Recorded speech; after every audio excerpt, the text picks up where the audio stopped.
Welcome to Whisper Tales, where every whisper hides a nightmare. 99% of you guys are just watching but not subscribing. If you love spine-chilling horror stories that keep you up at night, then hit subscribe and join our dark journey, because the next tale might be about you. She won't see you as real. She'll think you're inventory. Kate stood up. I have to try. She left the bunker, navigating through the dim, echoing corridors until she found the upper showroom. It had changed again. Now it was a corporate office setup. Desks, fake computers, whiteboards. On a stage at the center, manager Kate was giving a presentation to an audience of mannequins. We've improved self-optimization loops by 23% since last quarter, she was saying cheerfully. The other Kates are stabilizing. Brand identity is almost complete. Kate stepped forward. "Hey!" she yelled. Manager Kate turned and froze. Two versions of the same woman staring at each other. Then Manager Kate's face twisted in disgust. "You don't belong here," she snapped. "You're from an unstable build." "What are you talking about? You're non-compliant, too emotional, too fractured.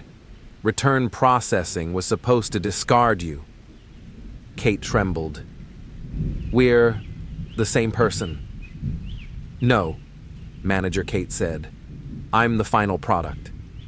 The mannequins around them stood. They began to move. Kate ran, down through offices, into kitchens, then through mock closets and bedrooms. The layout grew more distorted.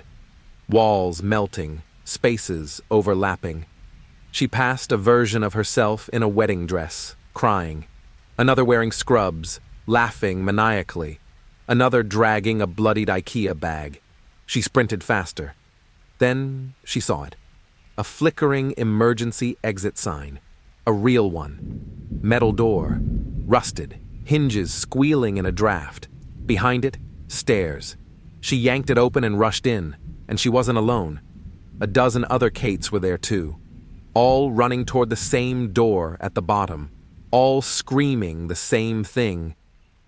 "I have to be the one who leaves." The stairwell echoed with the sound of frantic footsteps.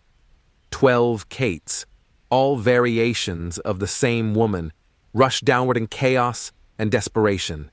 Some sobbed, some screamed, some were completely silent, eyes focused only on the steel door below, labeled Exit in flickering red neon.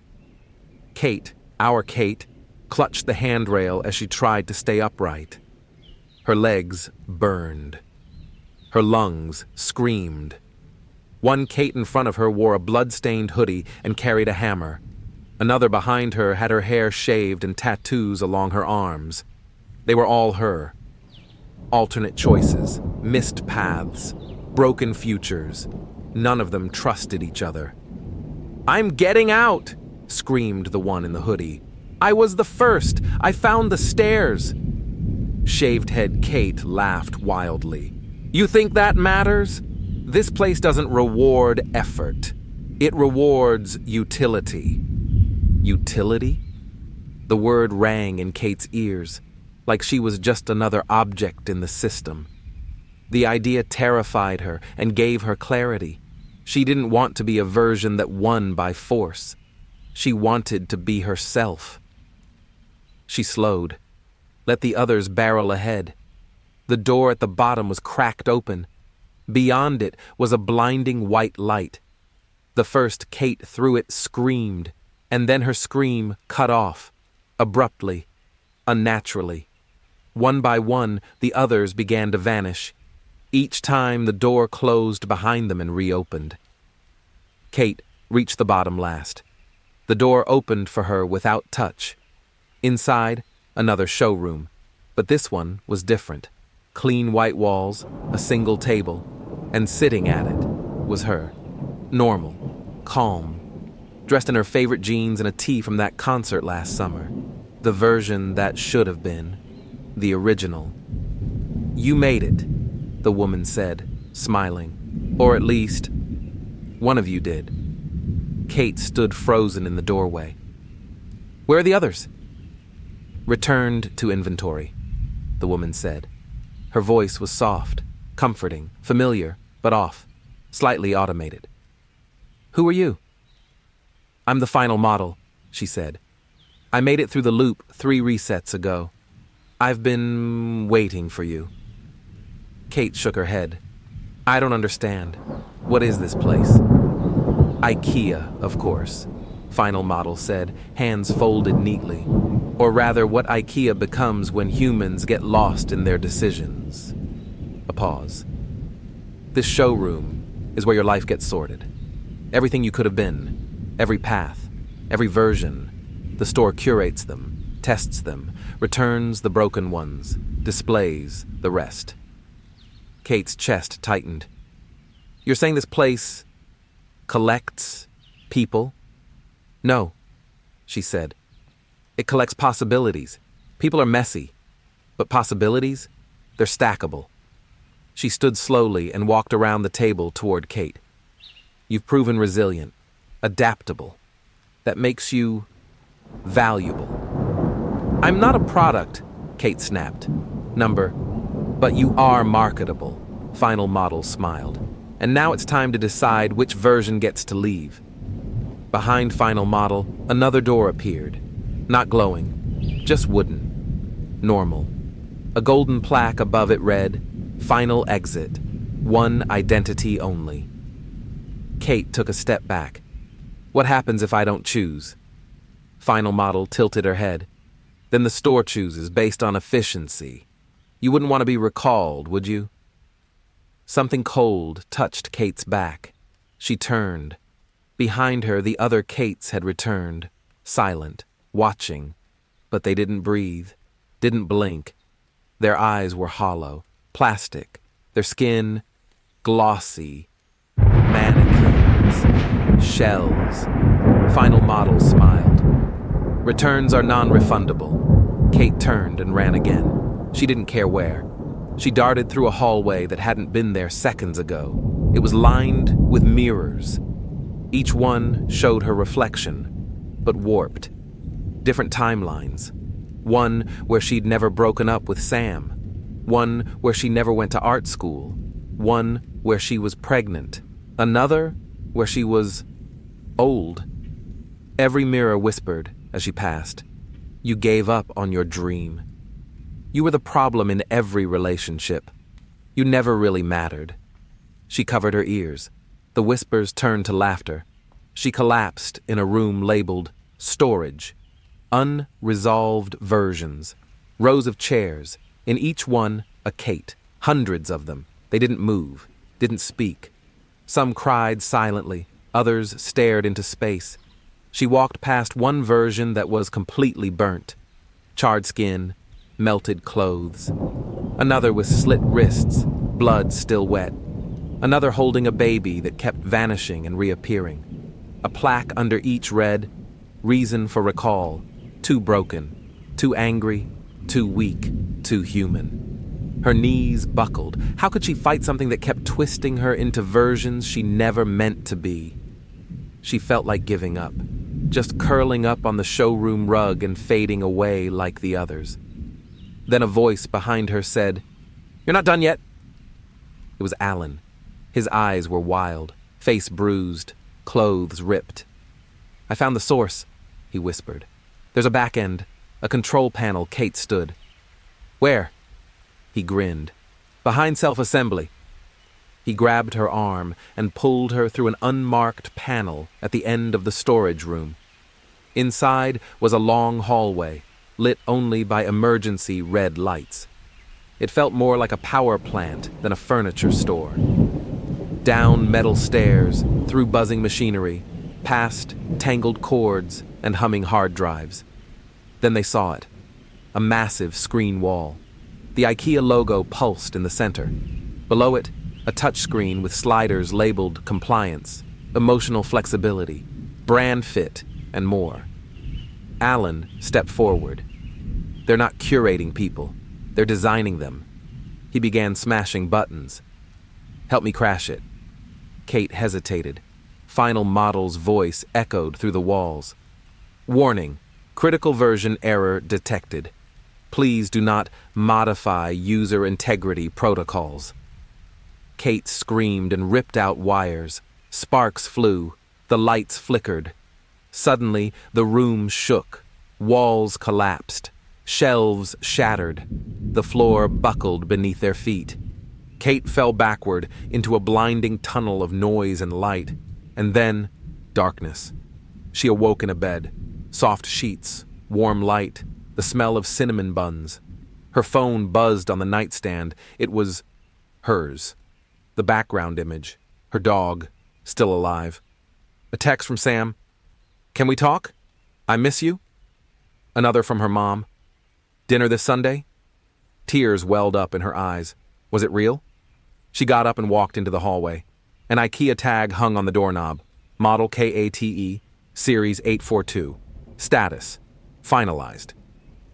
She yanked it off, opened the door, and outside was IKEA, but a normal one. People shopped, children laughed, fluorescent lights buzzed calmly overhead. She stood frozen. Did she escape? Then she saw her reflection in a floor mirror and blinked.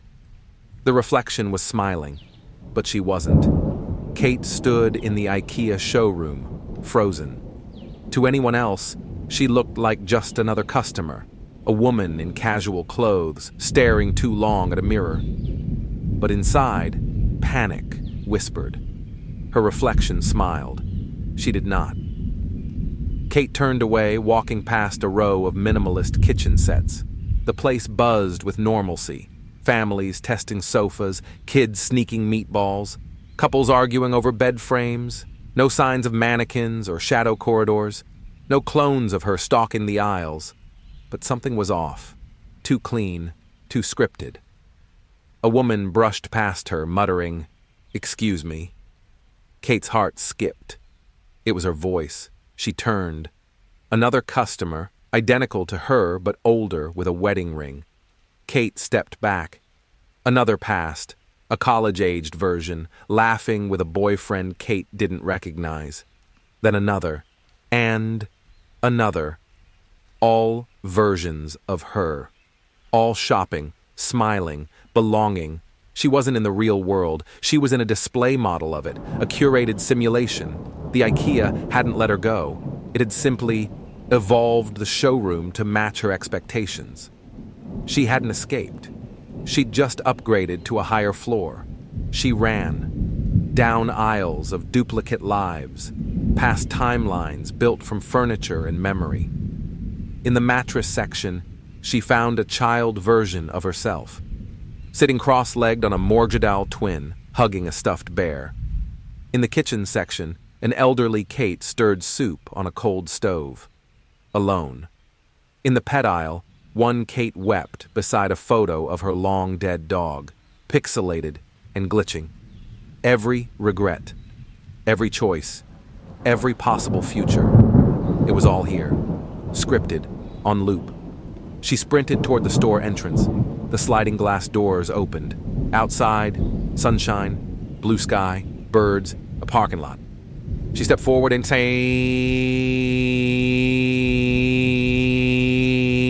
slammed into glass. Hard. Pain bloomed across her forehead. There was no exit. The sky flickered like a dying screen. Outside was a rendered backdrop, a projection. Kate backed away in horror.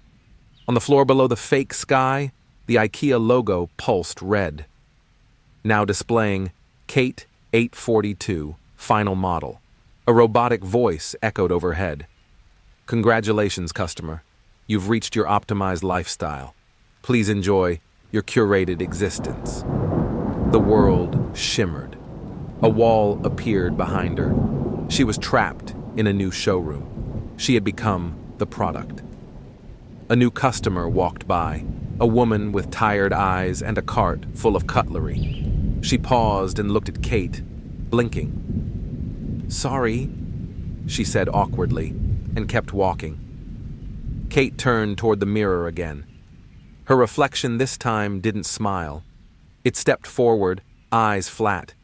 It rashed out of the mirror, a mannequin wearing her face, Kate screamed. Everything shattered. Darkness, then light. This time, real light, cold, harsh, fluorescent, buzzing above her. She lay on the tiled floor of an IKEA in Brooklyn. A security guard was shaking her. "Ma'am, are you okay?" Kate sat up, gasping. Shoppers were around her, real ones. The floor wasn't shifting. The walls weren't breathing.